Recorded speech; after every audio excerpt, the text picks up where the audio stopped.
I hear what is not heard, songs of your hair against the wind, then reluctant silence. I see what is not seen, your fingers climbing the nape of my neck, swans are in season. I touch what is not touched, a world of origins, unfolding continents, its lips warm our oceans. I smell what is not smelt, nostrils flame before the purest rose. It has no second name. I taste what is not tasted. Your fruits teach, my tongue first lessons. Fulfilling is hunger. A black pearl's luster rises imperious, reveals a partial face where ajar a mouth dreams, testing muscle and memory to find a smile. Now luminescence pulsates a favorite corner as scrumptious laughter erupts into a blown kiss, a sip of dew, a slim moment into 5 takes, and this. He is widely known as one of the most beloved poets of Singapore, an award-winning poet and academic who is regarded as one of the pioneers of English literature in Southeast Asia. A graduate of the University of Malaya, he began a career in writing at the tender age of 17, after being encouraged by his then English master, Seamus Fraser. He received his doctorate in 1970 and began teaching at the university from 1977 to 1997, making him the longest-serving teaching staff to date.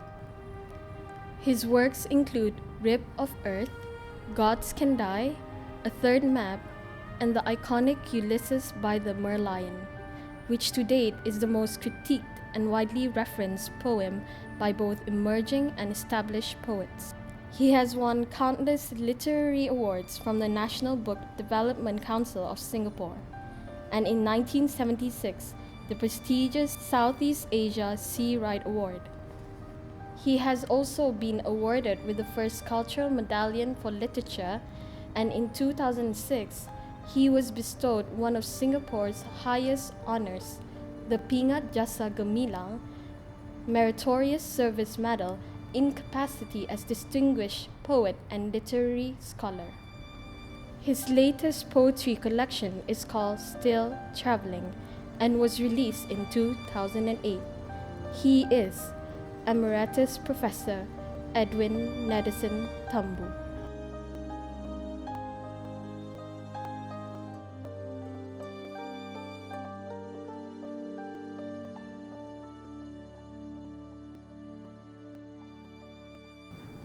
I've written over a period of almost 60 years. So there are different phases, as it were. I started writing in 1950. And when you start writing, you're fairly imitative, you're testing your powers, you're learning your craft and so on. But the interesting thing is that, for me, I was writing in English. And English isn't my mother tongue. But that doesn't mean you can't write in English. My mother tongue really was my mother's language, Teochew, up to about the age of 9, 10, 11, and then English gradually took over.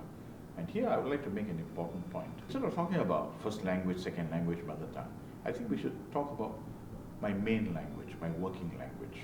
You have to remember that the writer doesn't choose his language, It's the language that chooses the writer. Because by the time you decide to write, it's pretty late already for you to try to say, look, I use English normally, but I want to write in Mandarin or Chinese or Tamil. You can't. So the early period was really the mastery of the medium. The interest in poetic form, because I like poems, the structure of metaphor, the structure of symbols, images and so on. So my experience as a writer really has been the constant extension of the art of writing, trying to improve. This is why my poems I revise constantly, even the poems I wrote many, many years ago. But with those poems, you've got to be very careful, because when you revise them, you must try to retain the flavor they have that was installed in the poem at that time. You don't want to write an updated version of the poem. You want to strengthen it, you want to do things. I grew up at a time when the nation was being formed, early 50s, 60s. And at that time, at the University of Malaya, we had a group of students, Ee Tiang Hong and myself, and then we had Ong Pui Nam, we had Lloyd Fernando, and so on. You know, these are people who went on to write poems, and in the case of Lloyd, write two important novels, Scorpion Orchid and Green is the Color. Of course, there were others who were there, you know, on the writing scene, people like Lee Kok Liang and so on. But our writing was really conditioned, in a sense, by the awareness of impending independence of nationalism. So there was a very strong drive. So we had our themes suggested to us, but more important, we concentrated on the art of writing. In other words, you mastered the craft.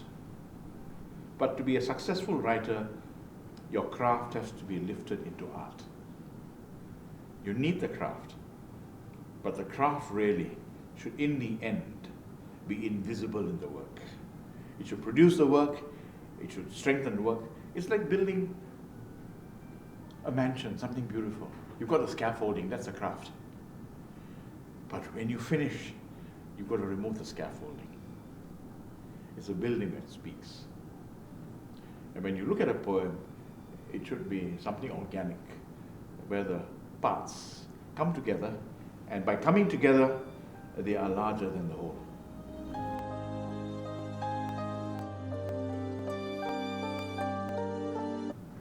The publishing culture was primitive, absolutely primitive. And in fact, Lloyd Fernando, when he published my collection of poems, A Rib of Earth, that was the first collection that was printed. There were earlier collections, they were mimeographed. The second one was Ee Tiang Hong's Eye of the Many Faces. Now, it was Lloyd's inspiration and Lloyd's labor that got the volume out. Now, what sort of printing did we have that included literature?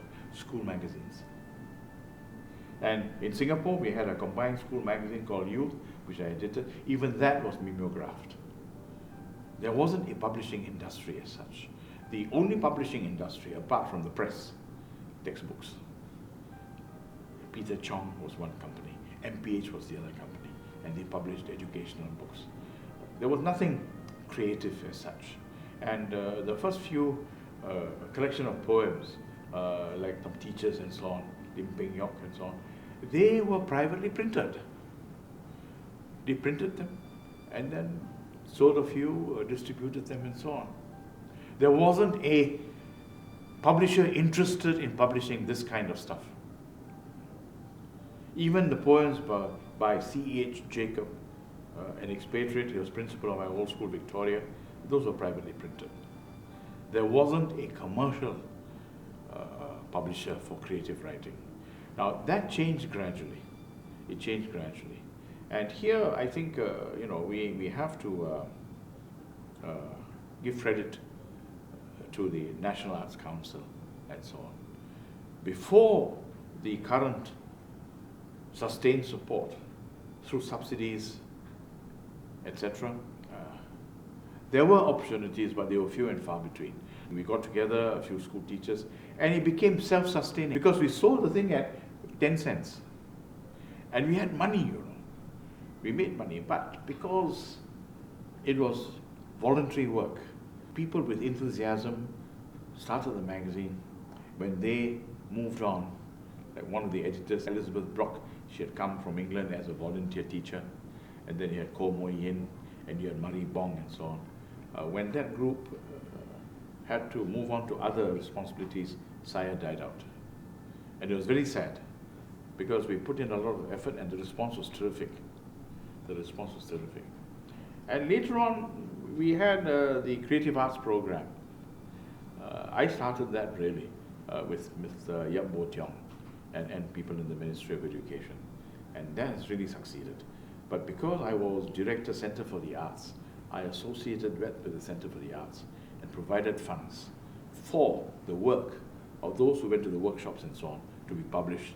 And the person who did most of the work, the inspiration behind it was Professor Ann Parkia. So you have the whole series of eye on the world, whatever, eye on the world this, eye on the world that. And as time went on, some of the alumni came back. You know, you had people like To Sian Min, who's a well-known poet now, and you had others come back to help to publish. So there's a gradual contribution. Somebody puts a little brick here, somebody puts a little thing there, and then the major development was the formation of the National Arts Council.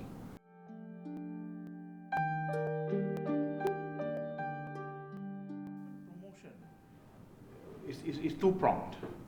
On the one hand, they were promoting publishing in Singapore. They wanted Singapore to become a publishing center.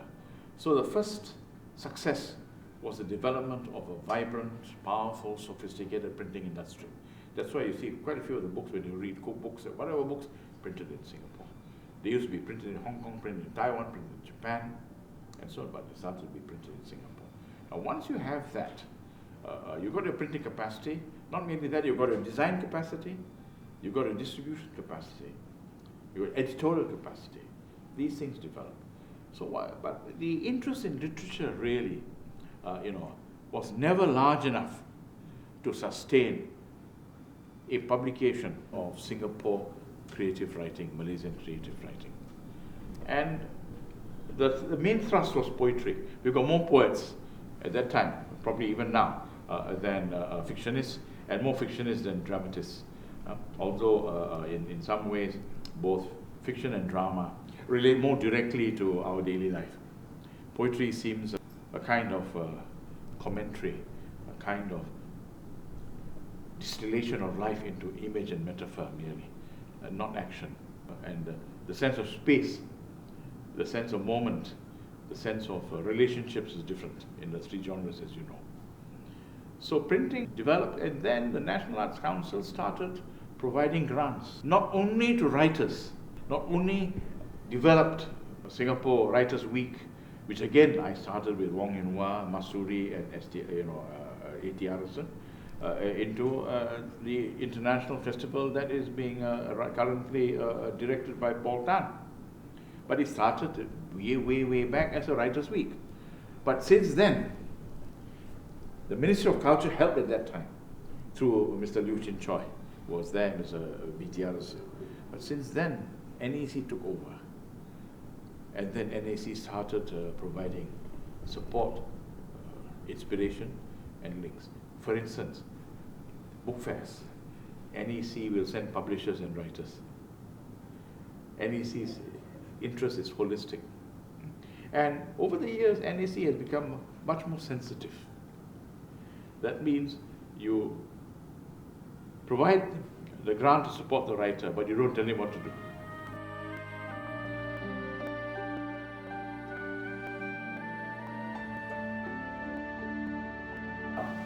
I'm a visitor, so I can talk about this generally, and I'm very hesitant to prescribe or to say things. Were I to be here, I think firstly you're going to decide, are you going to encourage the writing in all your languages that are being used? The main languages here would be, of course, Bahasa, right, and then English. What about the languages of the various other groups in Brunei, the Dusun? And so on. Do they have their own poetry? Do they have their own literature, oral? So if you want to promote, I think it's the printed literature that you have to promote first. Bahasa is a national language, and naturally that receives the major support. But whether we like it or not, every country in the world has to contend with globalization. And globalization means using English. Education is English, etc., without neglecting the traditional needs of the society. But Brunei is fortunate because you have the Quran, you have Islam. So your Malay will be fairly strong because of the Quran. The language will be kept vital through the religion, as it were. But at the same time, the opportunities for development lie in English. Now, when you master English, when you study English, and when it becomes an important language, you want to create in it. And this is where perhaps we should have creative writing, as you have in your university. You have creative writing in English. And there's nothing wrong in having creative writing in English, because if at the same time you also develop a very strong translation bureau, then you can translate from Bahasa into English, and if you develop a tradition of writing in English, however modest, now there has been a book of plays written by students and so on. Now these things can be translated back into Bahasa, and it can work both ways. There can be traffic there.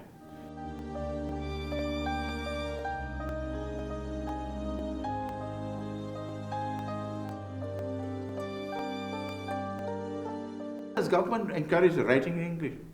By encouraging English education, by having the medium of instruction in the university in English, by sending scholars overseas to study in English and so on. So these are the spin-offs.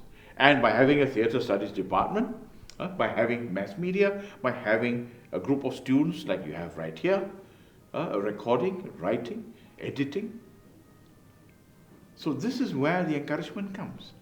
It need not inject directly, because your university is a vital institution through which this kind of creativity can come about. And it'll come about slowly. And your university is very active. Things are happening there. The difference is this, you see. Some of the countries in Southeast Asia, you take Malaysia for instance, the full encouragement has always been only Malay. This is a fact. And here, let's take the C-Write Award. You cannot, in the case of Brunei, there are no other writers except those who write in Malay, Bahasa, the language of the nation, right? A time might come, and that's where it's going to be an interesting thing. Say 30 years down the road, 20 years down the road, you get a young Bruneian who writes about Brunei, writes about the Brunei experience, but he does it in English. Then you have a problem to decide, shall we give him an ASEAN award, a C-Write award?